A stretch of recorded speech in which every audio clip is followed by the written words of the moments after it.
Belle histoire que celle de la machine à vapeur. Le concept a été proposé, semble-t-il, pour la première fois par le mathématicien grec Héron d'Alexandrie au 1er siècle avant Jésus-Christ. Son invention, l'éolipile. C'était une machine constituée d'une sphère, mobile autour d'un axe et équipée de 2 tubes coudés. En chauffant l'eau contenue dans la sphère métallique, la vapeur d'eau donnait en s'échappant un mouvement de rotation à la sphère. À vrai dire, un broujoujou qui ne servit à rien, car à cette époque, la main-d'œuvre était abondante. En 1687, Sir Isaac Newton reprend les travaux du savant grec et met en lumière son fameux principe d'action-réaction. En 1712, un autre sujet britannique, Thomas Newcomen, met au point la première machine à vapeur à piston pour l'industrie, ou plutôt une machine atmosphérique, puisque c'est la pression de l'air qui fait descendre le piston lorsque l'on condensait la vapeur en refroidissant le cylindre. Assurément, c'était la première machine industrielle, destinée à pomper l'eau dans les mines. En 1769, l'ingénieur écossais James Watt perfectionne les travaux de Newcomen et met au point cette fois-ci la vraie première machine à vapeur de l'ère moderne, car cette fois-ci, la vapeur actionnait les 2 faces du piston. En Angleterre, depuis des siècles, la traction animale était utilisée dans les mines pour tirer les chariots. Mais le véritable essor de la machine à vapeur, on le doit en 1804 à un ingénieur des mines, Richard Trevithick, qui met au point une machine à haute pression pour tirer les wagonnets de charbon. La première locomotive à vapeur de l'histoire était née. Les voies consistaient en des sortes de barres de fer posées à même le sol ou sur des cubes de pierre. Elles étaient boulonnées ensemble. Plus tard, Trevithick a testé sa locomotive dans un petit parc à Londres, mais elle n'a réellement été efficace que dans les mines. Et pendant une vingtaine d'années, c'est le seul endroit où on les a vus. Un manque de pression et donc de puissance et des voies inadaptées limitèrent le succès de la locomotive de Trevithick. Mais en 1825, l'industrie du chemin de fer était lancée en Angleterre. Il faudra attendre 1829 aux États-Unis. Les Puffing Billy furent les premières locomotives à avoir l'honneur de rouler en Amérique. Elles venaient d'Angleterre et elles ont roulé quelque temps dans la région du nord-est de Pennsylvanie. Mais ce type de locomotive a été bien vite abandonné au profit de la Rocket. La Rocket était une locomotive qui a été construite par Robert Stephenson. Il a énormément simplifié la machinerie et est devenu le modèle type des locomotives qui allaient lui succéder durant l'ère de la vapeur. Depuis lors, en effet, le principe de base de fonctionnement qui transforme la vapeur en travail est resté le même depuis les années 1800. Les locomotives à vapeur brûlent leur combustible dans le foyer pour produire de la chaleur. Une lame d'eau entoure le foyer. L'eau en ébullition se transforme en vapeur. Les gaz de la combustion passent à travers une série de tubes et arrivent à la boîte à fumer, jusqu'à la cheminée. La chaudière est constamment alimentée en eau afin de compenser l'évaporation. La vapeur est ensuite dirigée vers des tiroirs qui l'admettent jusqu'au cylindre. En se dilatant, la vapeur pousse le piston. Les pistons transmettent leur effort aux roues par l'intermédiaire de bielles. Tandis que les roues se mettent à tourner, la vapeur pousse alternativement les pistons d'avant en arrière, complétant le cycle. Une fois que la vapeur a travaillé, elle s'échappe par la boîte à fumée, créant une dépression qui aspire les gaz du foyer. Le courant d'air ainsi créé appelle plus d'oxygène, rendant encore le feu plus chaud, générant plus de vapeur et donc plus de puissance. Et le cycle se répète de plus en plus vite au fur et à mesure que la locomotive accélère. Tout comme une voiture ou un camion, une locomotive à vapeur fonctionne plus efficacement lorsqu'elle gagne en vitesse. Le summum de cette technologie est l'énorme Big Boy de 8000 chevaux, pesant 350 tonnes.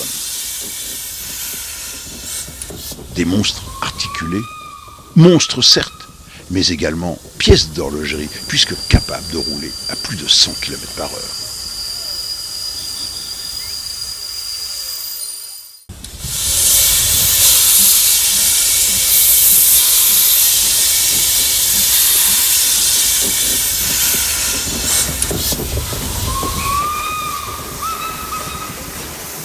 Pour chaque locomotive, 7000 pièces différentes seront ébauchées par la fonderie et la forge, puis usinées et assemblées.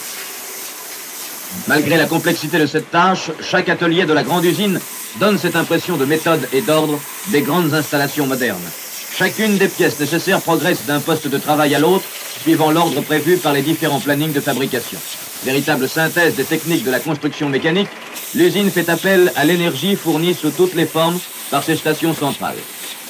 Dans l'atelier des châssis, des tôles d'acier de 35 mm d'épaisseur et de 14 mètres de long ont été découpées, puis usinées.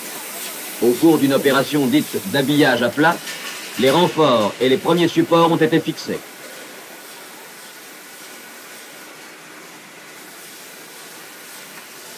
Deux des grandes tôles formeront les longerons du châssis. On les pose sur l'une des formes de montage qui les maintient en position.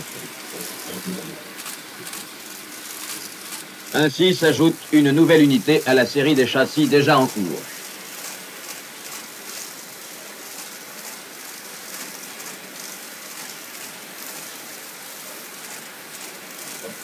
Des entretoisements provisoires maintiennent les deux longerons parallèles et verticaux. Ils seront remplacés par les entretoisements définitifs en acier moulé de forme plus complexe et d'une solidité à toute épreuve, qui sont en usinage sur les alaiseuses fraiseuses d'un atelier voisin.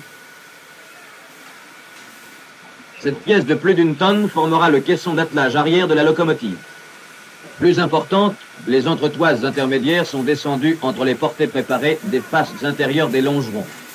Les codes d'usinage permettent de les monter sans retouche. Tous les modes d'assemblage sont mis à contribution pour réunir en une poutre caissonnée rigide les éléments du châssis.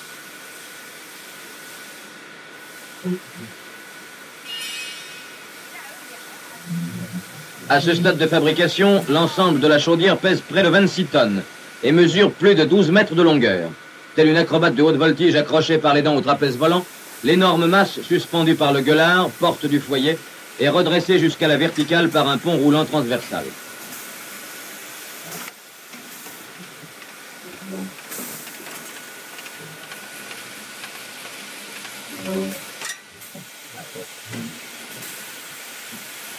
La chaudière est transportée au-dessus du long bras vertical d'acier de la presse hydraulique riveuse. Malgré ses 7 mètres de long, nécessaires pour atteindre les rivets les plus éloignés, le bras doit résister sans fléchir aux 90 tonnes d'effort de la presse.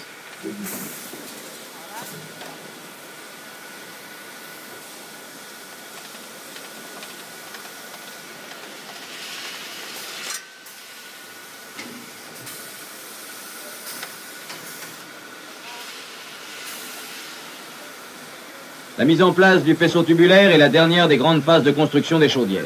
Les parois du foyer ne suffiraient pas au passage des 14 millions de calories libérées pendant une heure. 155 tubes traversant la masse d'eau ajoutent 186 mètres carrés de chauffe aux 16 mètres carrés du foyer, permettant d'utiliser jusqu'à 80% des calories.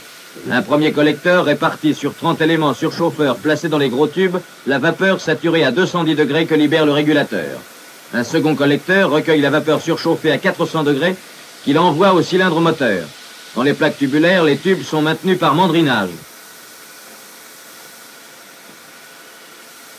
Retenu par l'alésage, le tube exerce une force élastique d'expansion qui le maintient dans la plaque et assure l'étanchéité. Côté foyer, une soudure du tube sur la plaque complète l'assemblage. Après un essai à chaud, les chaudières sont prêtes pour montage.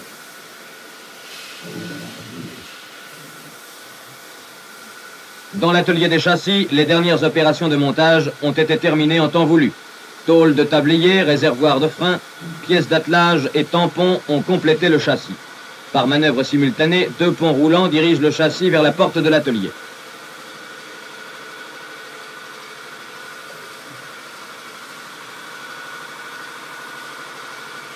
Il est posé sur 2 lorries qui le conduisent à l'atelier de montage général pour y recevoir la chaudière.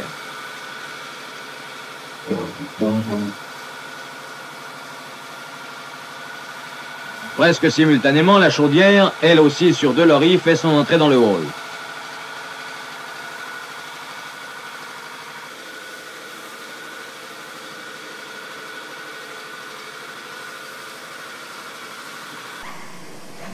Pour la première fois, les 2 compagnons de route vont faire connaissance et devenir inséparables pour le meilleur et pour le pire.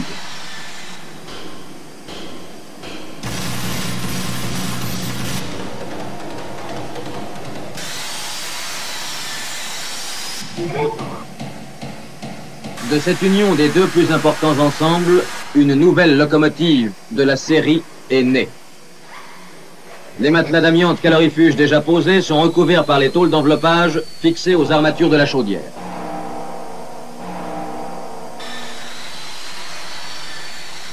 Sur le corps de cette élégante du monde de la mécanique, des crinolines maintiendront une parure de tôlerie.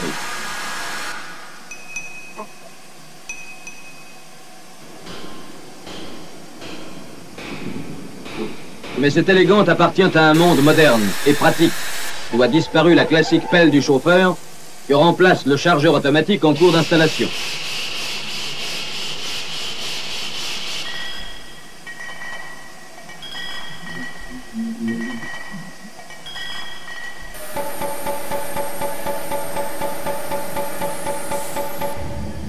Dans la boîte à fumée, les 2 extrémités des éléments surchauffeurs sont reliées aux 2 collecteurs. Ce système procure 2 larges sections d'aspiration des fumées et un tirage égal sur toute la surface de grille. Il est un des meilleurs systèmes connus. Pour les vieux mécaniciens, les pulsations de l'échappement sont les manifestations du cœur de leur locomotive, car c'est l'échappement qui assure automatiquement l'adaptation de l'allure de chauffe à la quantité de vapeur dépensée.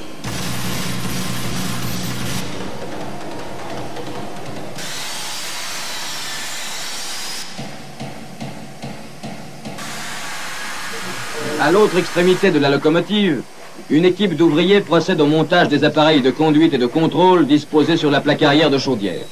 L'abri destiné à la protection de l'équipage vient compléter une silhouette bien classique de locomotive. Pour la mise en place du train de roulement, il est plus avantageux de monter séparément le bicelle arrière et le bogie bicelle avant dont fait partie le premier essieu couplé. 3 essieux seulement ont donc été calés parallèlement entre eux à leur entraxe de montage. La souplesse et la précision de manœuvre des 2 treuils Léonard du pont roulant permettent de descendre sans incident la locomotive sur les essieux.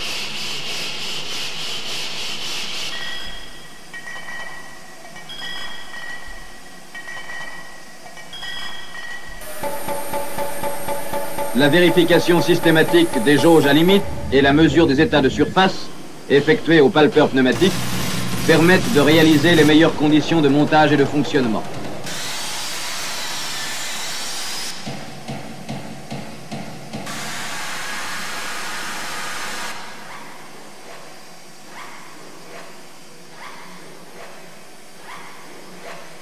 La mise en place des bielles motrices et d'accouplement et celle des embielages de distribution sont aisément réalisées.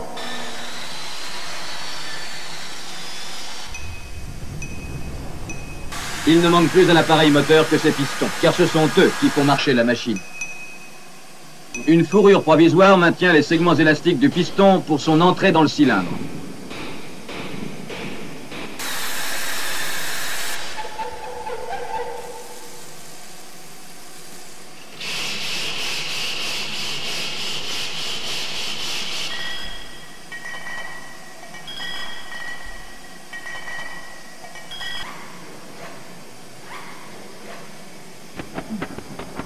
La 141P est équipée de tiroirs Bilotto, dont les bords d'attaque sont réglés en vissant plus ou moins la tige de tiroir dans le coulisseux.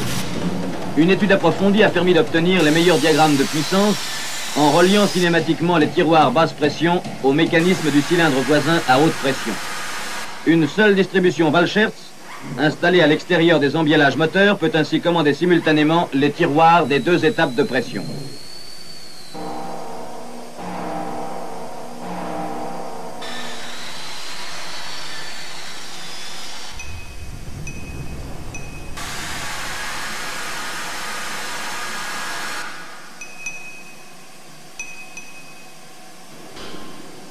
Sur le tablier sont disposés les appareils annexes, turbodynamo, compresseurs, pompes, etc.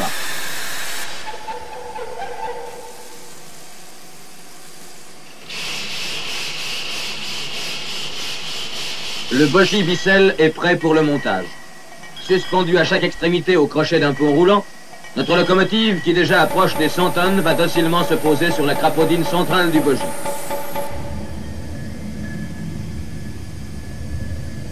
Les cotes d'épure de distribution ont été respectées.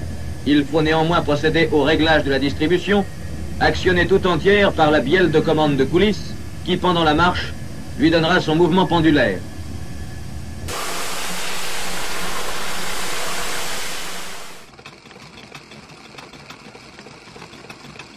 Des galets vireurs, actionnés par l'air comprimé, permettent l'orientation des roues aux positions exactes requises par le réglage. On peut ainsi réaliser commodément les phases essentielles des mouvements de distribution. Position des arêtes et découvrement des tiroirs en fonction des points morts du piston. Grand zéro du changement de marche et point mort de coulisses sont reportés sur la réglette fixée au châssis. Ces différents points sont ceux qu'a déterminé l'épure de distribution.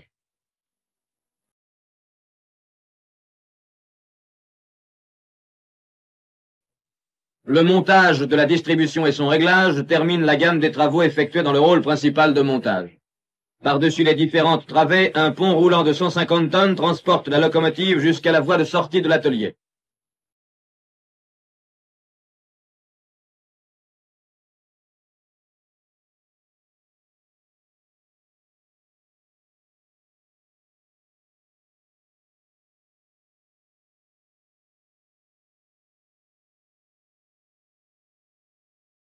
Notre 141P est alors remorqué jusqu'à l'atelier de finition, où les peintres préparent d'abord les surfaces par un enduit égalisé au couteau.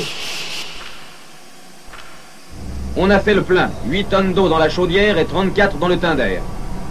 Tout bonnement, le foyer s'allume avec des brindilles, mais une dizaine de fagots est nécessaire.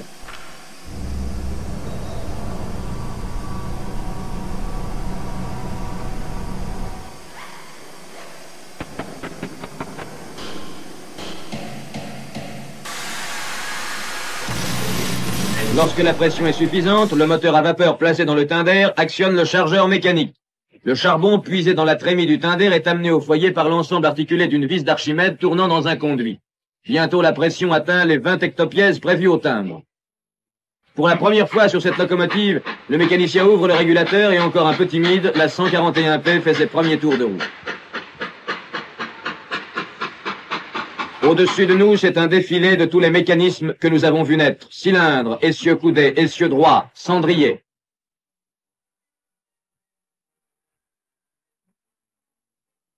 Avec assurance, les mouvements s'accélèrent.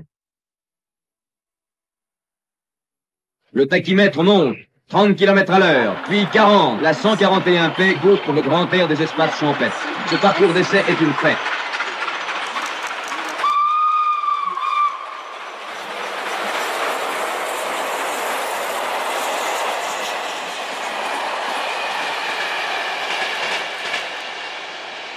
Mais il convient de réfréner l'ardeur d'une jeune puissance. Le représentant des services de contrôle de la SNCF est à bord et surveille de près les indications des appareils de contrôle. Dépression de boîte à fumée, température de surchauffe, pression au tiroir, pression de dressage, etc.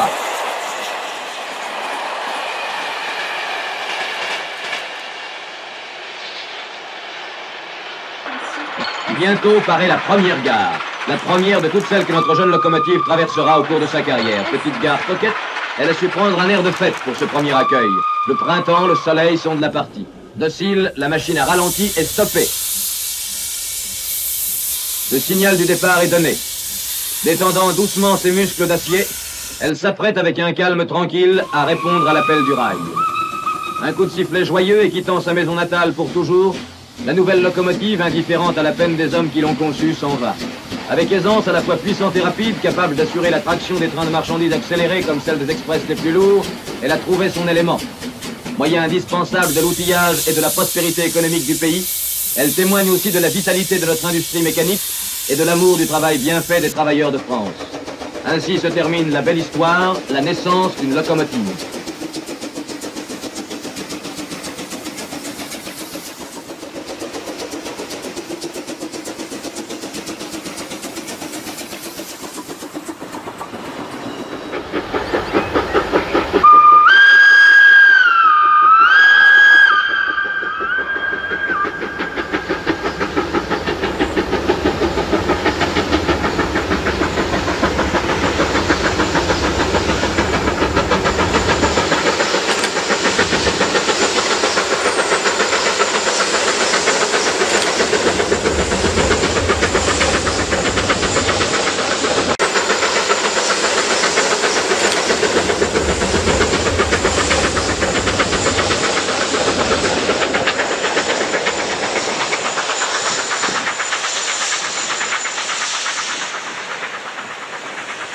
La locomotive a quelque chose de vivant.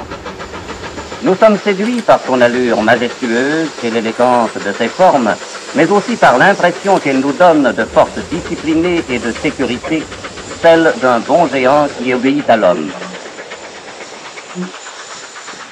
Chaque locomotive a sa puissance. Elle a sa personnalité, son caractère, tout un ensemble de qualités qu'il est essentiel de connaître si l'on veut qu'elle remplisse comme un serviteur fidèle et sûr la tâche qui lui est assignée.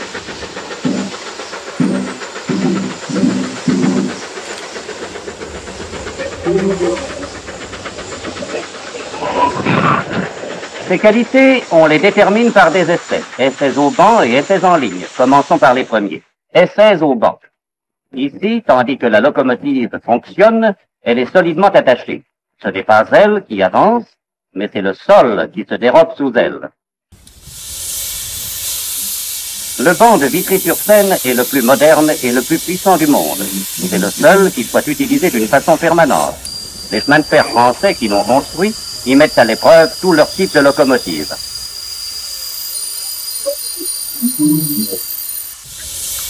Voyons comment est fait le banc et le principe des essais.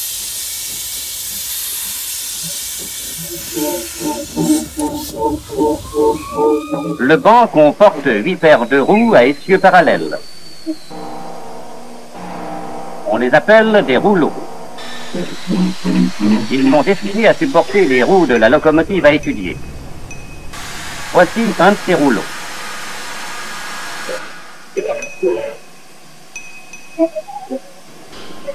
Plaçons-nous de profil, nous voyons mieux ainsi comment la locomotive viendra s'appuyer sur les rouleaux.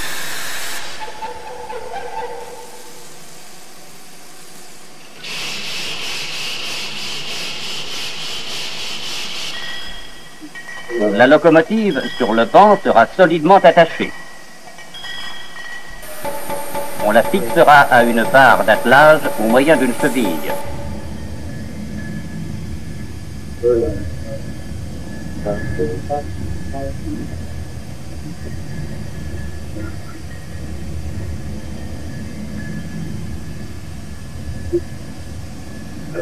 Suivons la barre d'attelage. Nous aboutissons à un appareil dont elle fait partie et sur lequel s'exercera l'effort de traction de la machine à l'essai. C'est le dynamomètre. Il mesurera cet effort. Il est puissamment ancré dans de massives fondations pour supporter l'énorme traction à laquelle il sera soumis.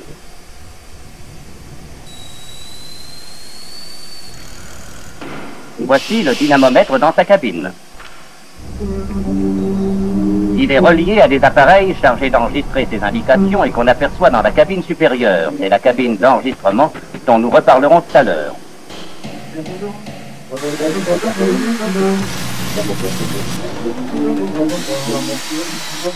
Revenons au rouleau.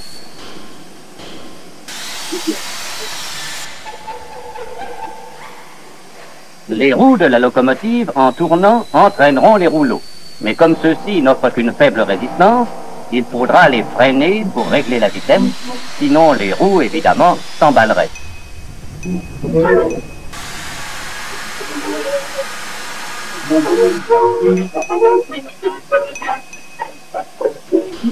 Le freinage s'obtient en accouplant à des freins hydrauliques les rouleaux correspondant aux essieux moteurs de la locomotive.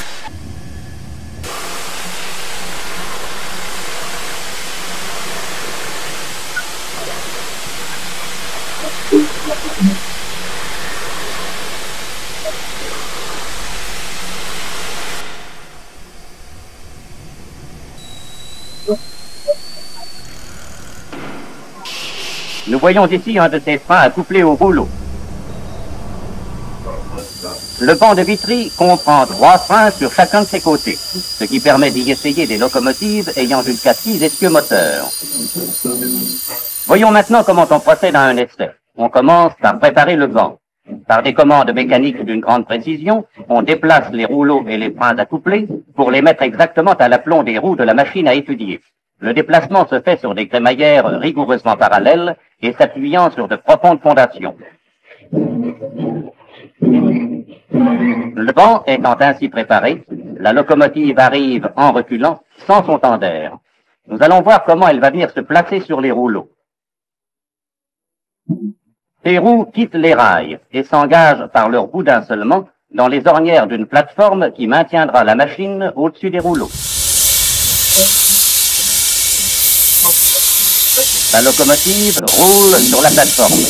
Les roues passent sans les toucher au-dessus des rouleaux.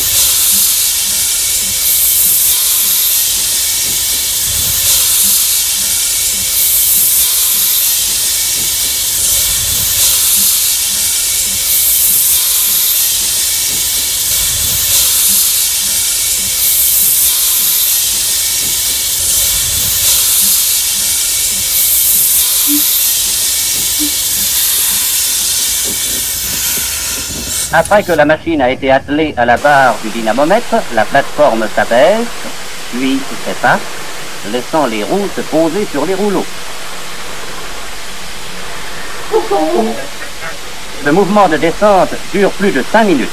Nous allons le voir très accéléré.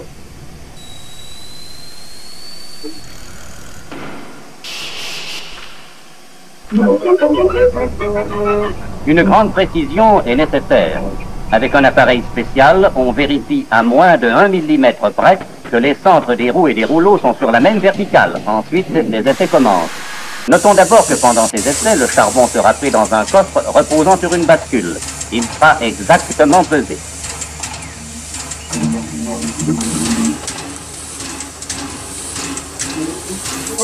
De même, l'eau alimentant la chaudière sera fournie par des réservoirs jaugés remplaçant le temps d'air.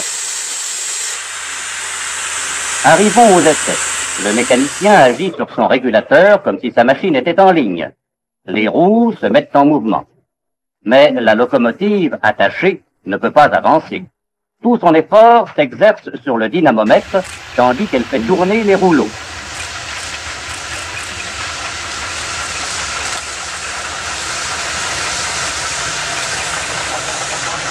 D'autre part, un opérateur commande les freins pour régler la vitesse.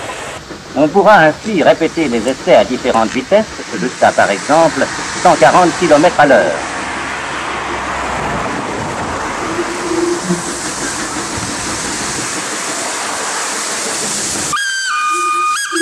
Voyons en passant comment fonctionnent ces freins hydrauliques.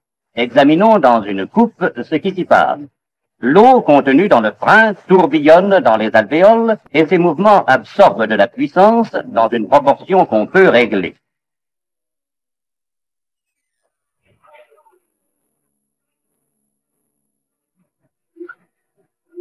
Plus on admet d'eau dans le frein, plus on absorbe de puissance et plus la vitesse diminue.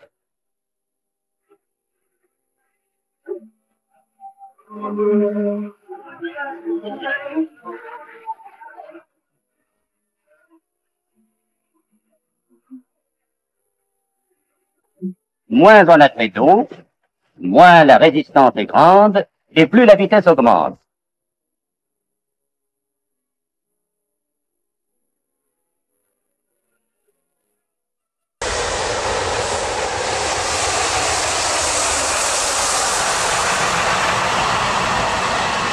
La vitesse est mesurée au moyen d'un compte-tour adapté à l'une des roues motrices.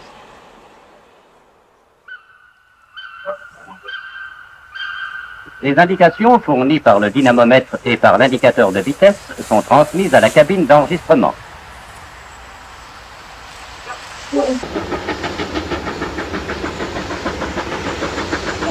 Sur une table s'inscrivent l'effort de traction et la vitesse, ainsi que le travail et la puissance qui sont déduits par le calcul. Ce calcul est fait automatiquement par un mécanisme d'une grande ingéniosité et d'une admirable précision. À ces données essentielles qui caractérisent la machine s'ajoutent d'autres renseignements utiles. Ils sont fournis sur un tableau où s'enregistrent les températures et les pressions transmises par des appareils qui auscultent des organes de la locomotive.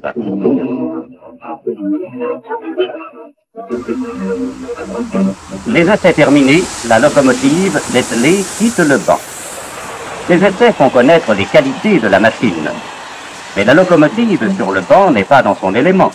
Quand elle roulera sur des rails et qu'interviendront la résistance de l'air, les chaos de la voie et les intempéries, que deviendront ces qualités? C'est ce qu'il faut étudier par des essais en ligne. Essais en ligne sur un train donné. La locomotive remorque dans des conditions normales un train commercial qui comprend une voiture dynamomètre. Les essais sont conduits comme les précédents, avec cette différence qu'ici la vitesse est variable. Voici le train qui s'en va, remorqué par la locomotive à l'étude. Derrière elle, nous voyons la voiture dynamomètre où s'inscriront les résultats au cours d'un voyage normal.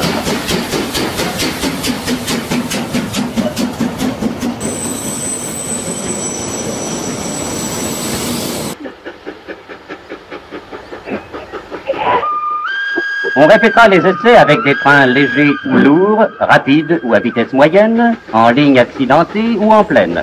Ici, par exemple, c'est un train rapide, circulant entre Dijon et Paris, que remorque la locomotive en cours d'essai, une 240P, modèle couramment employé pour les rapides de la région sud-est. La table dynamomètre enregistre les diagrammes. Ceux que nous voyons s'inscrire concernent la vitesse et l'effort de traction.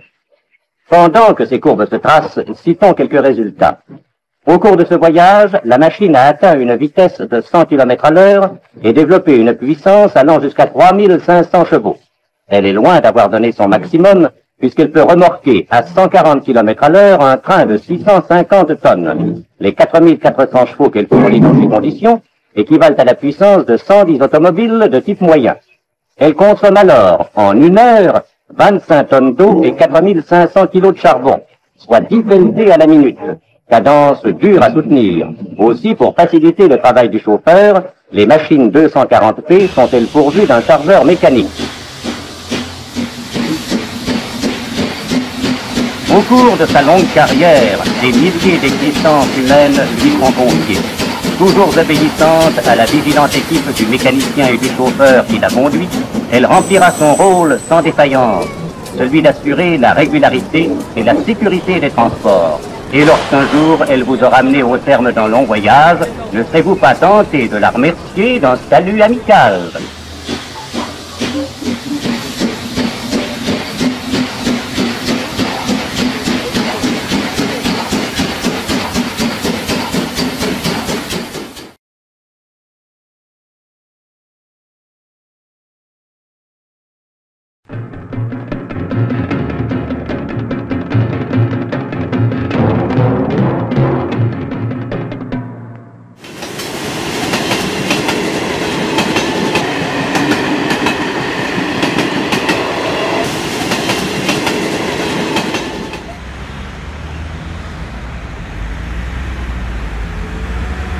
Dans le calme des salles de musée, exposées à la curiosité des visiteurs, les modèles réduits de toute une génération de locomotives à vapeur reposent dans leur cage de verre. Toutes ces miniatures, petits chefs-d'œuvre de vérité, témoignent de plus d'un siècle de recherche et de calcul pour rendre toujours plus puissantes et plus souples nos locomotives à vapeur, devenues aujourd'hui de véritables pur-sang aux solides muscles d'acier, indispensables aux besoins des chemins de fer de notre époque. Augmenter la puissance tout en réalisant le maximum d'économies, tel fut le problème essentiel et le premier souci de nos ingénieurs.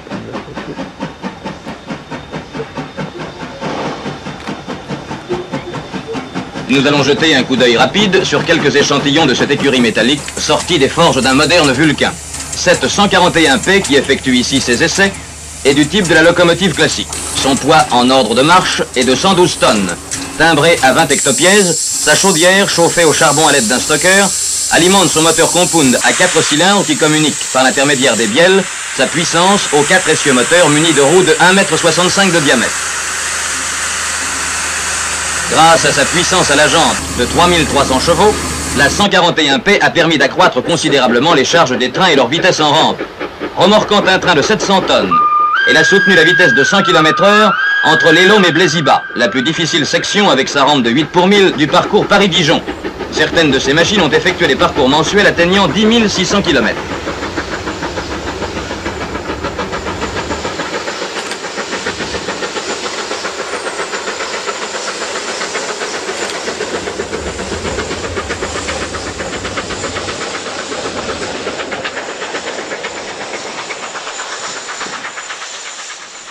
Afin de ménager la susceptibilité de ces dames locomotives à vapeur, nous vous présentons maintenant la 241P.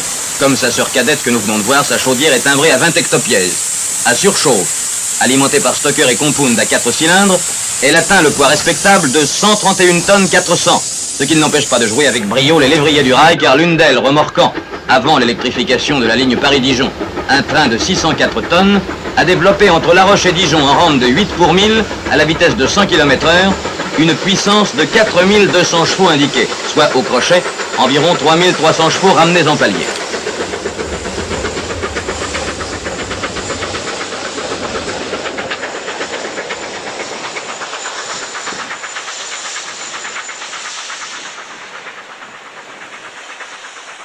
« 232 U1. Cette locomotive à l'allure imposante a été réalisée par modification de machines existantes qui ne donnaient pas entière satisfaction. L'aérodynamisme n'y a pas perdu ses droits et la technique la plus osée a imposé ses exigences.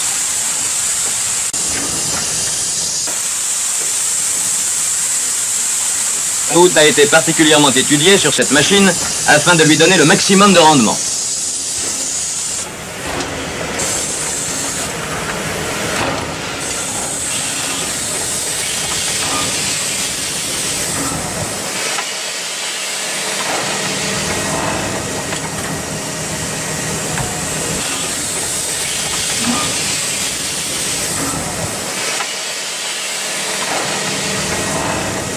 Le graissage par técalémite assure la lubrification des organes moteurs.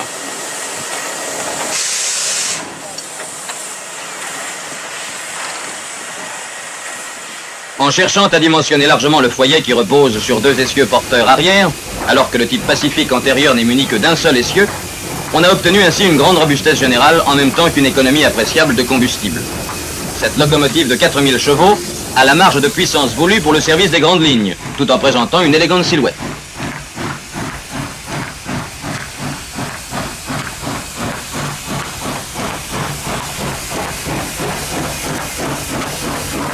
Cette 242A1, qui a gardé son aspect racé et fier de locomotive à vapeur, a été obtenue comme la 232U1 par transformation d'une 241-101 à simple expansion 3 cylindres de l'ex-réseau Ouest. Jusqu'à preuve du contraire, elle peut se vanter d'être la locomotive la plus puissante d'Europe. Développant 5400 chevaux, elle remorque 750 tonnes à 92 km/h en vitesse commerciale et atteint aisément le 120 en palier avec la même charge. Il est amusant de noter en passant que son poids, de 148 tonnes, dépasse de 144 tonnes celui de la célèbre fusée de Stephenson qui, en 1829, battit le record de l'époque à la vitesse effarante de 40 km/h. Mais il y a plus de 120 ans de cela.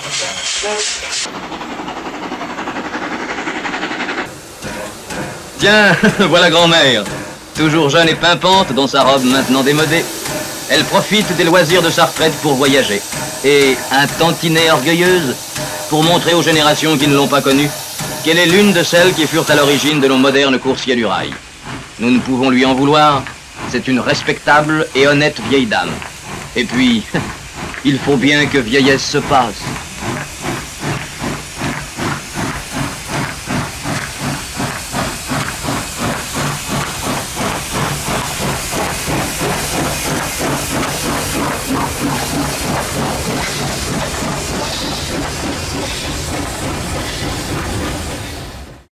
bien eu un homme qui a eu des idées d'avance dans le domaine de l'utilisation de la vapeur dans les machines à vapeur, c'est le français André Chaplon. On l'a surnommé le génie de la vapeur, le sorcier de la vapeur. L'apothéose de tous ses travaux étant la réalisation de ce qu'on a appelé les Pacifiques Chaplon, autrement dit les Pacifiques Nord, les 231E, plus connus sous le nom de chocolat, en raison de leur livret marron avec les magnifiques filets d'or. Donc, Chaplon, c'est une très belle histoire qui commence là-bas. André Chaplon, ingénieur de centrale, en fait était plus qu'un ingénieur mécanicien, c'était un thermodynamicien. Autrement dit, il s'intéressait à la manière d'utiliser les calories du charbon pour produire de la vapeur, c'est-à-dire dans la chaudière, et à l'utilisation de la vapeur par le mécanisme. André Chaplon a d'abord été recruté par la compagnie du PLM. Il a quitté le PLM pour aller vers une autre compagnie qui allait mettre en œuvre ses idées révolutionnaires pour l'époque. Eh oui, le PO, le Paris-Orléans, était une compagnie innovatrice dans le domaine de la traction à vapeur. C'est ainsi qu'en 1907, le PO a mis en service sur les lignes Paris-Bordeaux et les lignes Paris-Toulouse, à travers le Massif central, donc une ligne très difficile, les premières locomotives pacifiques, c'est-à-dire les 231, les fameuses 3500 et 4500. La seule différence était le diamètre des roues. Et vous avez ici, à la Cité des Trains à Mulhouse, le premier exemplaire, c'est vraiment un monument historique, des fameuses 4500. Donc, André Chaplon est rentré à la compagnie du PO au service de ces machines. Et c'est là où il a mis en œuvre toutes ces idées, des idées révolutionnaires. Suivez-moi. Les 3500 du PO, avec leur puissance de 2000 chevaux, et leur vitesse de 100 km/h étaient donc aptes à remorquer les trains lourds, notamment sur une ligne difficile qui traversait le Massif central, c'est-à-dire Paris-Orléans. Mais hélas, ces espoirs furent déçus. Bien qu'elles aient, regardez, un foyer largement dimensionné, c'était leur caractéristique, c'est-à-dire un foyer Belpaire très profond, mais un foyer débordant sur les longerons du châssis, donc une grande surface de grille, donc un appareil de production de vapeur, eh bien ces machines finalement ne faisaient guère mieux que les 230 qu'elles devaient remplacer. Autrement dit, elles utilisaient mal leur vapeur. Et c'est là où on retrouve notre thermodynamicien, notre génial André Chaplon. Il est à la compagnie PO, la compagnie Paris-Orléans, et en 1929, aux ateliers de Tours, il fait transformer une 3500, la 3566, en super Pacifique. Autrement dit, il met en application toutes ses théories. Et le résultat, ce furent des machines étonnantes. Il a doublé la puissance des machines en consommant 25% de charbon. L'apothéose étant, et on va le voir plus loin, ici à Cité des Trains, à Mulhouse, les magnifiques, ce qu'on appelait eh bien, les super Pacifiques, les Chaplons, les fameuses machines chocolat du réseau Nord. Et la recette fut bonne, puisque d'emblée, le PO commanda une série de machines en transformant donc les machines, les 3500, qui devinrent des 3700. Et les autres compagnies, me direz-vous? Eh bien, les autres compagnies ont suivi de très près les travaux de M. Chaplon, et notamment la Compagnie du Nord. Et en 1932, elle fit simplement un concours. Elle a dit, bah, que le meilleur gagne. Et on a mis en lice 3 types de machines. Les fameuses 231C, les Pacifiques Nord, un peu juste en puissance. Une 241A, la Mountain Est, et la 241C, la Mountain PLM. Et devinez qui remporta le concours, qui fut la plus performante? Eh bien, ce fut la machine de M. Chaplon. Et c'est ainsi que le réseau Nord a adopté les fameuses Pacifiques Chaplon, qui sont devenues ce que l'on appelle les fameuses Chaplon chocolat, dont vous voyez ici magnifique exemplaire, préservé, restauré à la Cité des Trains à Mulhouse. Et là, vous avez le condensé, le résumé de tout le génie de M. Chaplon. Allez, petite explication. Tout d'abord, pour produire de la vapeur, il faut un très bon foyer. Le foyer, c'est un foyer Belpaire, débordant, très profond, avec une voûte et un siphon Nicholson. Siphon Nicholson, c'est un thermosiphon. Ça permet de ramener l'eau froide de la base du foyer à la partie supérieure du foyer. Donc une circulation naturelle. Ensuite, l'utilisation de la vapeur. Regardez la taille des conduits. Il les a largement dimensionnés. Là, c'est l'admission de la vapeur au cylindre haute pression à l'extérieur. À l'intérieur, également, il y a une surchauffe. On passe de 300 à 400 degrés, ce qui augmente encore le rendement thermodynamique. Et puis, regardez bien l'innovation.